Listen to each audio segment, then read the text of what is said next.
welcome to our special presentation on breast cancer awareness. My name is Staci Loalbo, and I'm the Director of Wellness here at SWBC.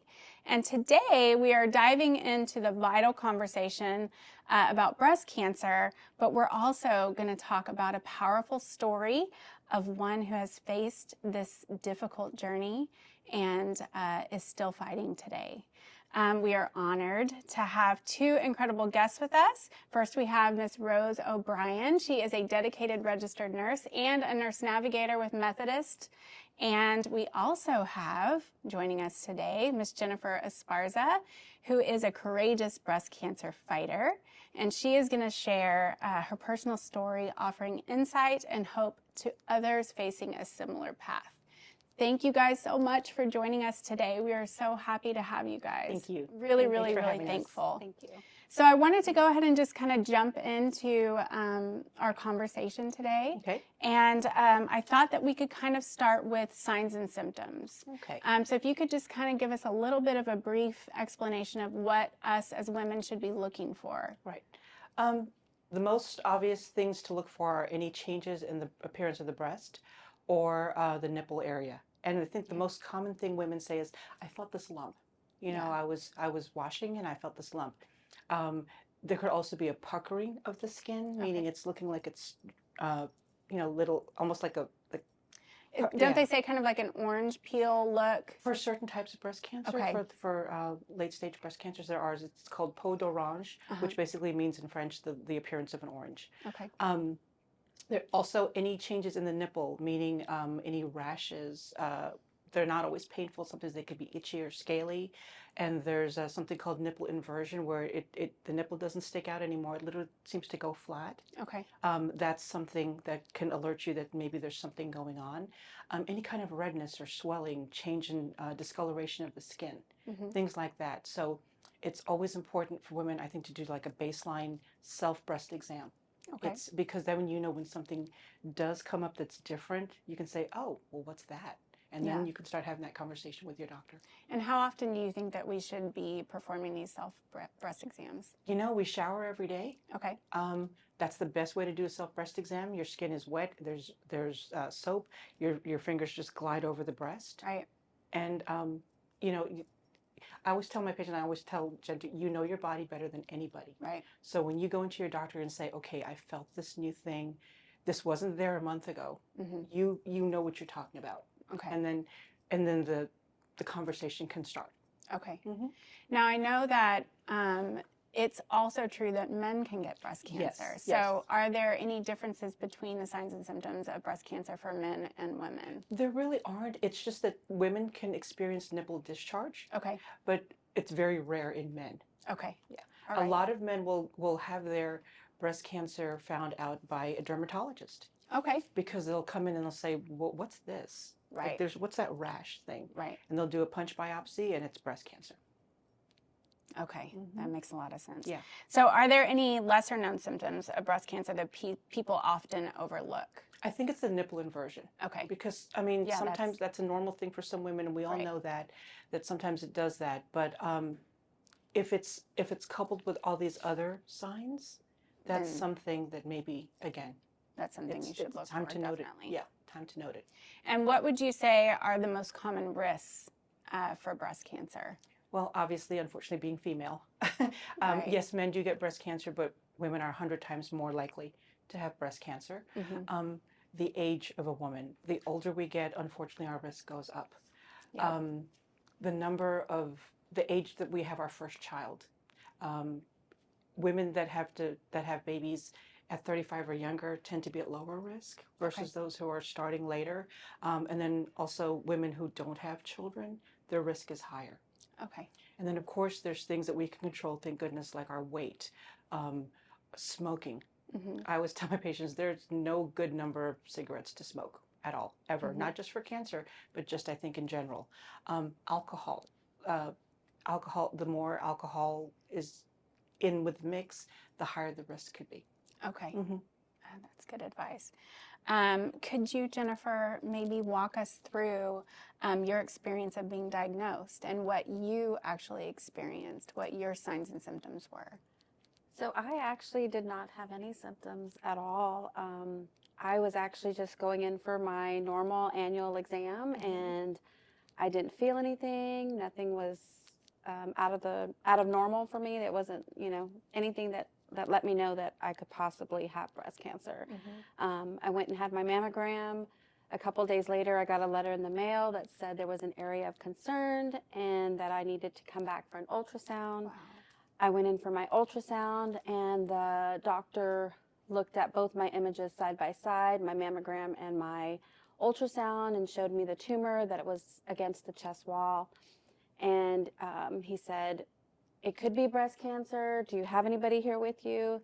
I was really nervous, but then I thought, no, my sisters have had tumors before, my mom, and they've all been benign. So that's me. That's my journey.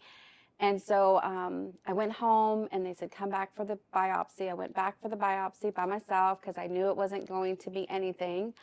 And then I went to the doctor. He said, come on, I have your results. And I thought it was going to be like, hey, everything's fine. You just need to come in and get a benign tumor removed. And he said, I don't have good news for you. You need to come back. You need to schedule an appointment. I'm going to have the START Center call you. Because you have breast cancer. Oh, my And goodness. I knew it was caught early, so I still wasn't upset. I didn't hear you have cancer and get scared like some people do. I just knew it was caught early because I do go get my regular annual exams. So there hadn't been that much time between the last So one. I knew everything was going to be okay. It was just a matter of now telling my son and my mom and my sisters, and I really didn't want to tell anybody, actually. Yeah. And I'm sure it was a big shock to you. I was as super well. shocked, You were yes. a little bit shocked because you had expected Right. to have the same outcome as your family.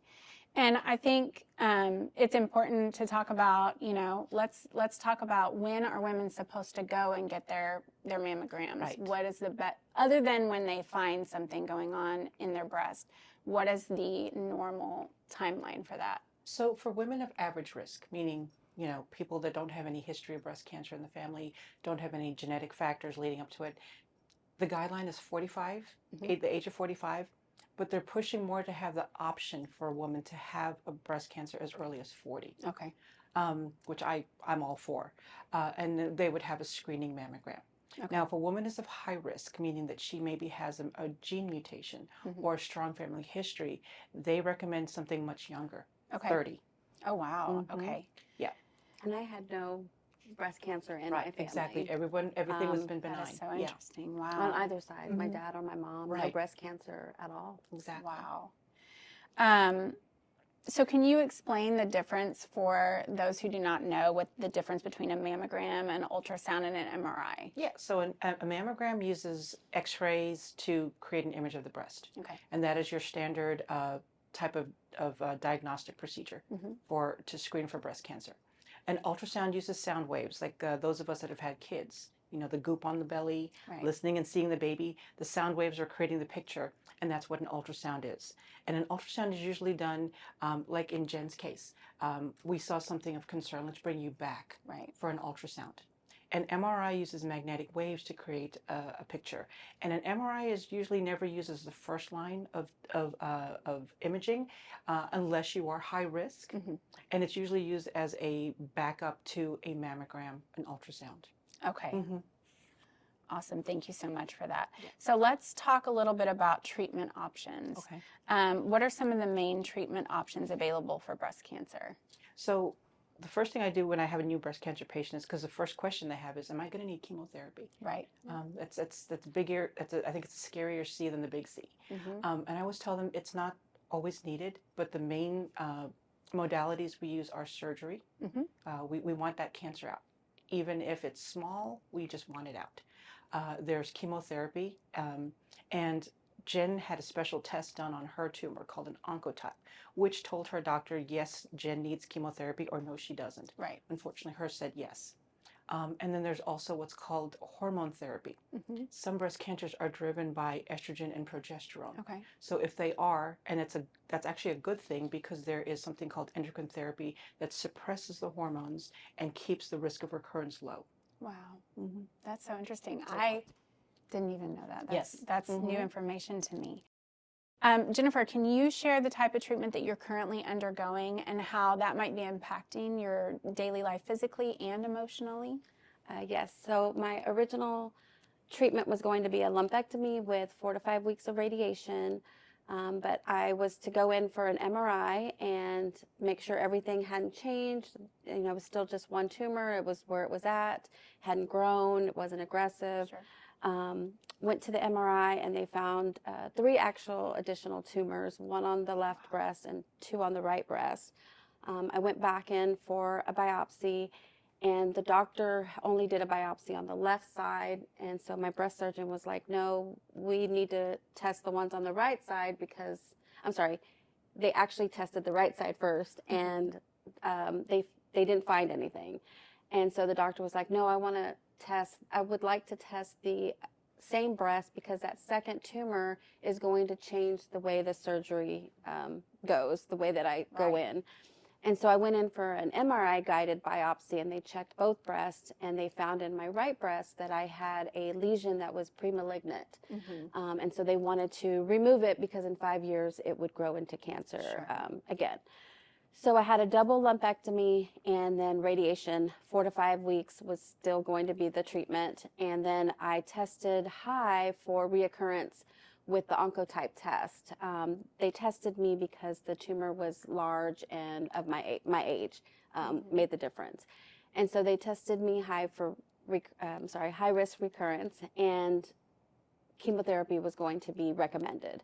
So I had 4 treatments of chemotherapy. That's I am okay. like way off. Don't worry about it. That's okay. Okay, sorry. Yeah.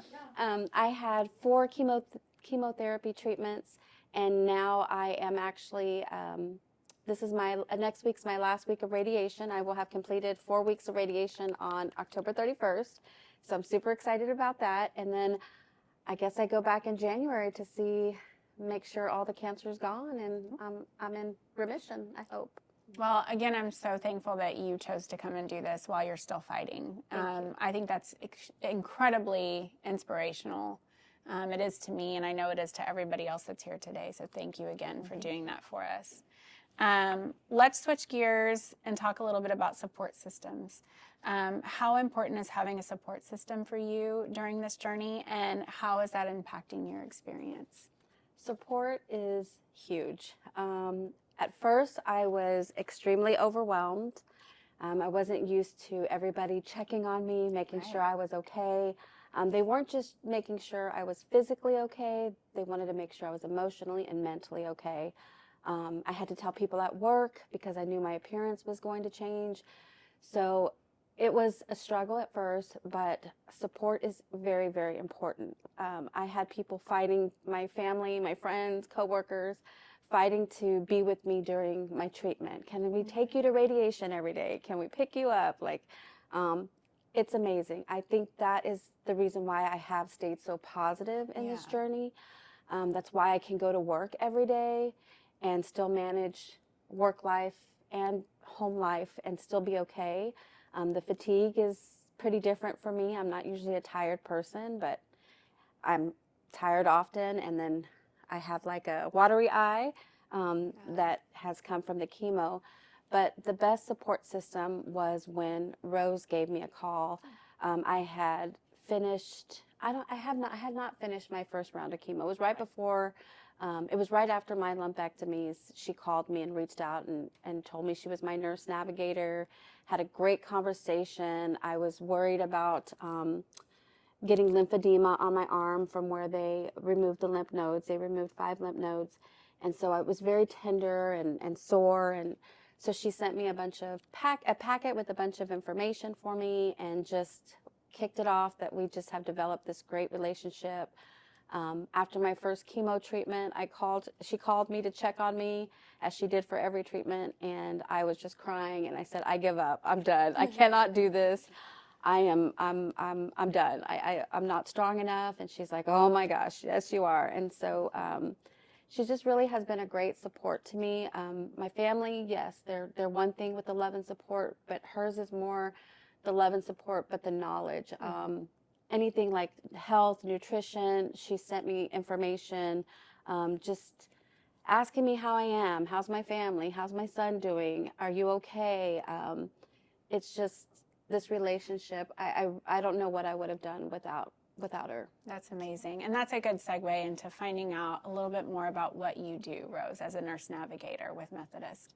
And I want to start by saying that when I heard of a nurse navigator position, I'd been a nurse for over 20 years. Yeah. And I thought, what's a navigator? I'd never heard of that. Yeah, I've not. Right. And a lot of people, that's one of the first things they tell me.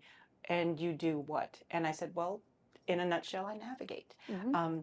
When you hear the big C, everything kind of shuts off, and you get tunnel vision, Mm-hmm. and everything sounds like the teacher from Charlie Brown. Wah, Wah, wah, wah, wah, wah. Yeah. And I, as a navigator, I act as a source of education Mhm. and support. Because of my experience with breast cancer patients, I tell them, think of me as a lens on a camera. You know, I'm going to try and put things into focus where you can understand what you're looking at. Yeah. You know, you're going to hear all this jargon, and then you're going to walk away thinking, What did I what did just that hear? Yeah. And so I kind of break it down for them. That's the biggest thing that I do as a nurse navigator. I'm a source of education. And then hopefully, like Jen said, support. Yeah. Sometimes you just need to talk to somebody to cry. Mhm. You know, you need to release it. I'm a good listener. Yeah. But I also know about resources that I can direct patients to. Sometimes they'll need help with funding, or they have children. How do I tell my Yeah. kids? There are sources out there to that actually help with children of breast cancer patients, not just breast cancer, just cancer patients, Mhm. and I let them know that all that is out there for them. That's amazing. And I love that you guys have such a great relationship. That's just a testament I to. saw her ring the bell when she finished chemo. That's She did. amazing. She was there. I snuck across That's the street. amazing. I love Yeah. it. I love that. And Oh. that's so important. I wanted to add, your family, they're going through this with you. They're Yeah. in this journey. They're experiencing mostly what you're experiencing, right? And they care about you and they worry about you, but you also don't want to worry them more than they're worried. Right. So that's where Rose came in the picture. I could be brutally honest with her, like, oh my gosh, I'm dying. This is terrible. Yeah. I have so much bone pain. But I'm not going to turn around and tell my mom and my sisters that because they're already worried and want to make Sure. sure I'm okay. So, anyways. Well, and I love that you are worried about other people. I love that because. That's a common thing with my patients. Yeah. The word burden comes up. Sure. I don't want to be a burden, and especially the ones that are married. I say, well, there's that clause in your vows for better, for worse, in sickness and in health. Right. She goes, yeah, but they didn't sign up for this. Nobody signs up for cancer. No Yeah. one says, yep, I want that. Right. Put me on the list. So yeah, if I can, a lot of times I'm just like a soundboard, Mm-hmm. Yep. and / therapist. I don't know. I try. Yes. Yeah. But yeah, it just, if they can just verbalize what they're feeling, I think Right. that's a lot. It's a big step in getting to the next step, Yeah. That's amazing. facing the monster under the bed. Yeah. Yeah. That's amazing. And I think it's awesome. I think as nurses, we kind of are naturally nurturing. That's why we get into it. Right. I'm also a registered nurse myself. Yes. And I always loved the relationship with the families. Right. And I think it's just so important to have that connection with your patients. It Yeah. gets them through. It helps them so It's much. essential because they know that they're not just a name on a list or a number. Absolutely. Absolutely. Well, that's wonderful. I do want to talk a little bit about how we can lower our risk Okay. of breast cancer, and then we can kind of go into lifestyle changes that could help us with recovery Right.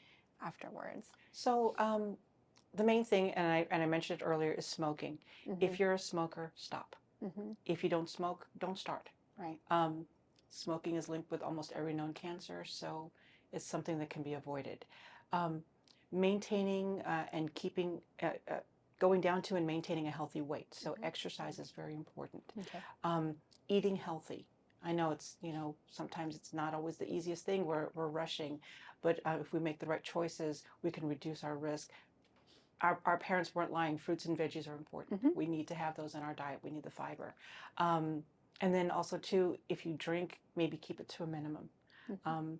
Especially with recurrence of breast cancer, we try to tell our patients, if you can drink as little alcohol as possible, it decreases your risk of recurrence of this ever coming back.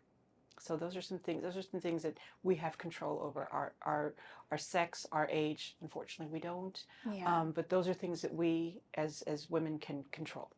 And that kind of brings up another thing is genetics. So I know that we have made leaps and bounds Right. with that, right? And I know that there are genetic tests that Correct. we can do. Correct. Can you talk to us a little bit about that? I think one of the ones that people talk about the most is called the BRCA gene, BRCA. And that's one thing we test a lot for our women, because a BRCA gene can be a game changer, because it changes the way that you may get chemotherapy. It changes the way that you might have surgery. Whereas in the beginning, if you just have a lumpectomy on the table, if they find out that you're BRCA positive, well, now maybe we need to think about a mastectomy, things like that. And then it also changes the way your family is looked at, because if you are BRCA positive, then of course the first thing you want to do is you want to check your children, because again, not only girls can have it, the boys can too, and that means that that's going to change the way that they're screened in the future. Yeah. So yeah. Okay. All right. And then let's talk a little bit about lifestyle changes after you have had the surgery to recover. What are some things that we can do to recover? Well, probably activity, and that's hard. It's a hard sell, because there's pain involved after a major surgery, especially after a mastectomy. But there are exercises that we like to recommend to our patients to not only get the muscles moving again, but they also help to prevent lymphedema. Lymphedema is a swelling that can occur after taking out lymph nodes. Okay. So there's exercises that can be done for that. There's also things like rehab, physical therapy that a doctor can assign their patients to get the muscles moving and to help them remember what they're supposed to be doing. Whenever we have surgery, our bodies become guarded. You know, I'm not going to move, and that can be bad, because then we get stiff. We lose our range of motion. So things like physical therapy are also very helpful. Perfect. How are you? I just wanted to close with talking a little bit about how you are and how this journey has overall impacted your life, and what's your plan going forward? I am doing well. I think staying positive has been the key for me. Work. I have thrown myself into work to try to not be total the girl with breast cancer. Sure. I have it everywhere I go because I see the scars, but I try to just live a normal life, and I'm doing good. I've been working out. I've been trying to eat better. I never was a heavy drinker, but not drinking during chemo kind of taught me, like, I don't need it. I would occasionally drink for birthday parties, or, you know, with friends every other week or so. But I've kind of kept that out of my lifestyle, and I feel good. I feel much better. I feel like this journey has changed my outlook on friends that I didn't know were there for me, that were just acquaintances. They've checked on me every day, on the weekends, on Sundays, they send me prayers. So I think I want to be better myself and be more in tune with other people and what they're going through. This, like I said, it wasn't just my journey. I had this journey with several people that were my support system. And so I'd love to pay it forward with them and share my journey with them. And I appreciate them. Some have had breast cancer and have shared their journey with me. So we've developed this tribe, I guess you could call it. So I'm just doing good right now. And I'm very happy that everything has worked out. I've had great doctors, a great medical team at Methodist, at the Start Center, and Rose. So that's awesome. Well, again, I thank you guys so much for joining us today. It has been an absolute pleasure to speak to you guys. And please, if you ever want to come back, we'd love to have you. We'd love to have you again. Thank you. And one last thing, is there any resources that we can point our audience to today? If they might have just recently been diagnosed, is there some place that they can call and get support? There's a group at Metropolitan Methodist called the Pink Warriors. Okay. Their support group, they meet once a month. They are survivors of breast cancer. There's also women going through breast cancer at this point. That's I think the main one at Methodist, and they're really. I just walked with them a few weeks ago at Paint the Parkway Pink. Yeah. They're an amazing group of ladies. That's amazing. Thank you so much for that. Thank you. And if you have any additional questions and would like more information, please contact me at staci.loalbo, LOALBO, @swbc.com. Thank you so much for joining us today.